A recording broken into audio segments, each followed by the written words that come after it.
میں کمانے کا جو اصل طریقہ ہے وہ بزنس ہے.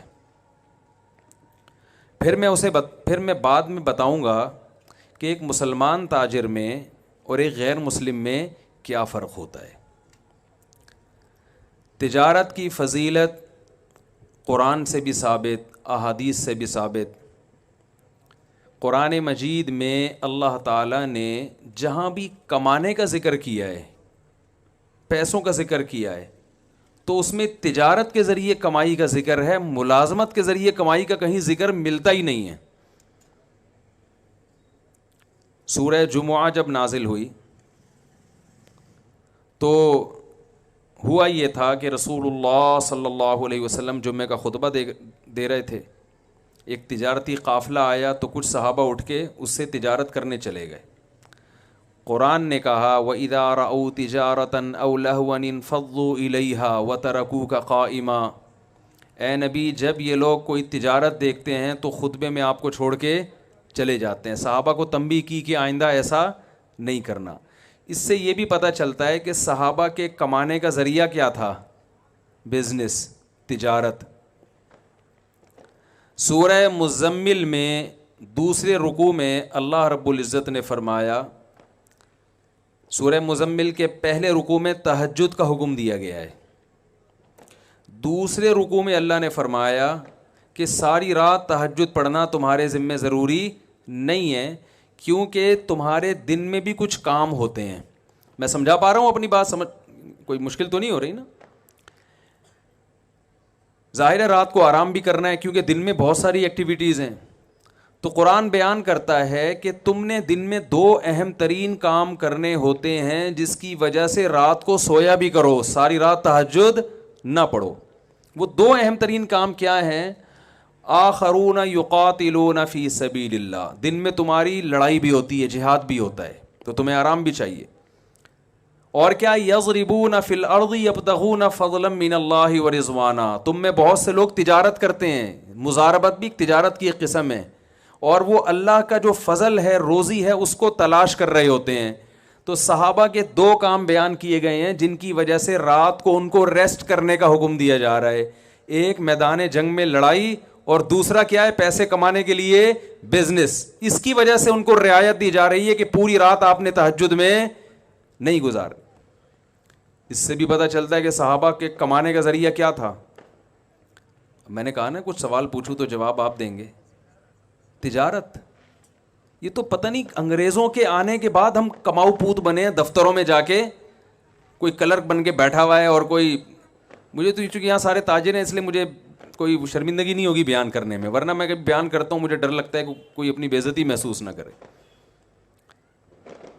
تو یہ تو انگریز کے آنے کے بعد مسلمان ہٹے ہیں تجارتوں سے، اور یہودیوں کے ہاتھ میں تجارت گئی ہے.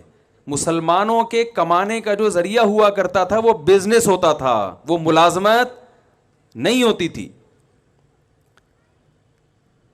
قرآن مجید میں اللہ نے جہاں حج کی آیات نازل کی، صحابہ کرام پہ جب حج فرض ہوا، مدینہ سے مکہ جاتے حج کرنے کے لیے، تو وہ دیکھتے کہ کون سی پروڈکٹ مکہ میں ایسی ہے جو ہم مدینہ سے لے کے جائیں گے تو وہاں اس کی ویلیو مدینہ سے زیادہ ہے، اور جب مکہ سے مدینہ آئیں گے تو مدینہ کی مارکیٹ میں کون سی چیز ایسی ہے جو مہنگی ہے اور جو مکہ سے لا کے یہاں بیچیں گے تو وہ کیا ہوگی؟ سستی بک جائے گی. تو حج کے دوران ہم یہ بزنس بھی کریں گے. اس پہ بعض صحابہ کو خیال ہوا کہ بھائی عبادت کو بزنس کے ساتھ نہیں جوڑنا چاہیے. جب ہم حج کے لیے جا رہے ہیں تو خالص حج ہی ہوگا، اس دوران بزنس نہیں ہوگا. بھائی حج کے لیے جا رہے ہیں تو یہ کیا مدینہ کی کوئی پروڈکٹ اٹھا کے وہاں لے گئے اور واپسی پہ مکہ سے لے کر وہاں گئے. دوسرا ایک بزنس یہ بھی ہوتا تھا کہ حج میں ساری دنیا کے لوگ آئے ہوئے ہیں، تو بہت سے ملکوں میں بہت سی چیزیں نہیں ہیں جو ان کو مکہ میں ملیں گی، تو جو چیزیں ان کے ملکوں میں بیچی جا سکتی ہیں تو ان حاجیوں کو وہ چیزیں فروخت کر دی جائیں، تو ٹھیک ٹھاک پیسہ کما لیا جاتا تھا. لیکن بعض صحابہ کو خیال ہوا کہ حج کو تجارت کے ساتھ نہیں جوڑا جا سکتا. میں آپ کی آوازوں کا انتظار کر رہا ہوں کہ کب آپ فل ان دا بلینکس کریں گے تو مجھے لگے گا اب آپ صحیح جاگ گئے. حج کو تجارت کے ساتھ نہیں جوڑا جا سکتا، اس لیے انہوں نے منع کیا. قرآن کی آیتیں نازل ہوئیں، لیس علیکم جناح ان تبتغوا فضلا من ربکم، تم پر کوئی گناہ نہیں ہے کہ جب تم حج کرنے جاؤ تو وہاں اللہ کی روزی تلاش کرو. یعنی جو تجارت تم کر رہے ہو اس میں کوئی حرج نہیں ہے، حج بھی چلے گا ساتھ ساتھ بزنس بھی چلتا رہے گا، اس میں کوئی گناہ نہیں ہے. اس کے بعد سے آج تک حج اور بزنس ساتھ ساتھ. بھائی ساری دنیا کے لوگ جمع ہو رہے ہیں تو اچھا ہے نا، مسلمان کو اگر بزنس کا بھی موقع مل رہا ہے تو ضرور کرو. اللہ نے فرمایا کوئی گناہ نہیں ہے. لیس علیکم جناح، کوئی حرج نہیں. گناہ سے بھی ہلکی چیزیں حرج. بعض لوگوں کا تقوی کا معیار بہت اونچا ہوتا ہے، وہ کہتے ہیں ہم گناہ سے بھی بچیں گے، اور ایسی چیز جو گناہ تو نہیں ہے لیکن ایک اچھی نہیں سمجھی جاتی، غیر اخلاقی سمجھی جاتی ہے، وہ اس سے بھی بچتے ہیں. تو اللہ نے یہاں فرمایا کہ صرف اس میں اسم نہیں کہ اسم گناہ کو کہتے ہیں، کہ تجارت حج میں کرنے میں گناہ تو دور کی بات، کوئی حرج بھی نہیں ہے، کوئی غیر اخلاقی غیر شائستہ حرکت بھی نہیں ہے. لوگوں کے تانوں، لوگ کسی کو تانا دینے کی تمہیں اجازت نہیں ہے کہ یار یہ کیا بات ہے، یہاں سے پاکستان سے چل کے مکہ جا رہا ہے تو اس نے کہا چلو یار مکہ میں عربوں کو یہ پروڈکٹ پاکستان کی سستی ہے تو وہاں لے جا کے بیچ دو، کوئی مسئلہ نہیں ہے اس میں، یا وہاں کی چیز یہاں لا کے آپ فروخت کر دیں. تو یہ آیت بھی کس کے بارے میں ہے؟ تجارت کے بارے میں. یعنی مال کمانے کے جتنے ذرائع قرآن میں ذکر ہو رہے ہیں، بزنس کے علاوہ کسی اور چیز کا ذکر ہو ہی نہیں رہا. اور چلتے ہیں ہم. جب رسول اللہ صلی اللہ علیہ وسلم کو اللہ نے عربوں میں نبی بنا کے بھیجا تو اللہ نے اپنی نعمتیں گنوائیں عربوں پہ کہ بھائی اللہ نے تم پر کیا کیا انعامات کیے ہیں. تو ان انعامات کا تقاضا یہ ہے، شکر یہ ہے کہ تم اللہ کے بھیجے ہوئے پیغمبر پر ایمان لے کر آؤ. ان انعامات میں اللہ نے ایک یہ انعام بیان کیا کہ تمہارے پاس بیت اللہ ہے، اللہ کا گھر ہے جس کے تم رکھوالے ہو. ساری دنیا تمہیں عزت کیوں دیتی ہے کہ تم بیت اللہ کی چابیاں تمہارے پاس ہیں، تو اس کی قدر کرو. اور اللہ نے کیا فرمایا؟ لِإِيلَافِ قُرَيْشٍ إِيلَافِهِمْ رِحْلَةَ الشِّتَاءِ وَالصَّيْفِ فَلْيَعْبُدُوا رَبَّ هَذَا الْبَيْتِ. اللہ فرماتے ہیں ہم نے قریش پر یہ احسان کیا ہے. وہ احسان میں بھی بتاتا ہوں. اس احسان کا تقاضا یہ ہے، اس کا شکر یہ ہے کہ اس گھر جو بیت اللہ تمہارے پاس ہے اس کے رب کی عبادت کیا کرو. اور احسان اللہ نے کیا بیان کیا؟ ایلافہم رحلۃ الشتاء والصیف. اللہ نے فرمایا اللہ نے تمہارے لیے تجارت کرنے کے لیے گرمیوں کے سفر کو بھی آسان کر دیا اور سردیوں کے سفر کو بھی آسان کر دیا. بھائی بعض جگہ تجارت سردیوں میں ہوتی ہے اور تاجر گرمیوں میں کیا کر رہے ہوتے ہیں؟ بیٹھے ہوئے ہوتے ہیں آرام سے، کہہ رہے ہیں یار ہماری جو پروڈکٹ ہے وہ گرمیوں میں، سردیوں میں برف بکے گا.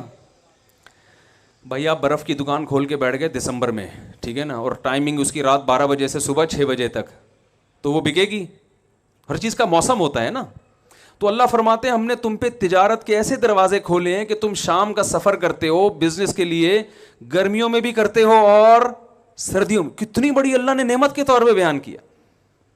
کہا کہ تمہارے لیے بزنس کو ہم نے آسان کر دیا. اس آسانی کا شکر یہ ہے کہ اس گھر کے رب کی عبادت کرو. اس سے پتہ چلتا ہے کہ بزنس کسی کے لیے آسان ہو جانا اور بزنس کے لیے ٹریولنگ آسان ہو جانا یہ اللہ کی بہت بڑی نعمتوں میں سے ایک بڑی نعمت ہے. بہت مشکل ہے بات سمجھانا میرے لیے، آپ لوگ کی تو اللہ نے بڑی ذہانت دی ہے. تو اور ہم چلتے ہیں آگے تجارت کے بارے میں.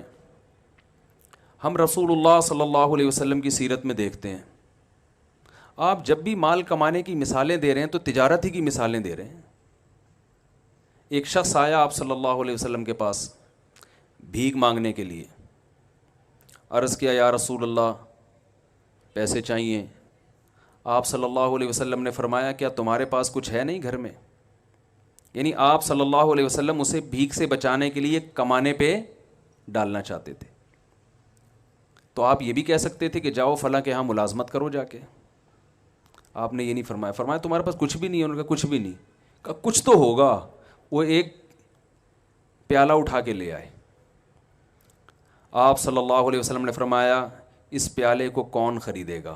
کتنے میں؟ ایک صحابی نے کہا 1 درہم نے. آپ نے فرمایا کون ہے جو اس سے زیادہ میں؟ یہ بزنس باقاعدہ سکھایا جا رہا ہے.